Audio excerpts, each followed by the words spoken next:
আসসালামু আলাইকুম ম্যাডাম, ভালো আছেন? হ্যাঁ বলেন।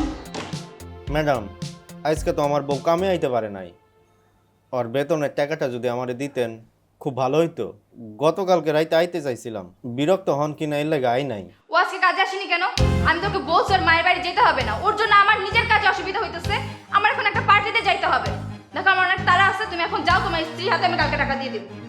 ম্যাডাম, কইছিলাম কি 100টা টাকা দেন না। ওই যে হয়েছে কি, কিস্তির টাকা বাদ পড়ছে। আপনি তো জানেন না ম্যাডাম, কিস্তির ব্যাটারা অনেক শক্ত হয়, কঠিন হয়। এক মাসে কিস্তি যদি না দেই গলা পাড়াতে ধরে। 100টা টাকা দেন না ম্যাডাম।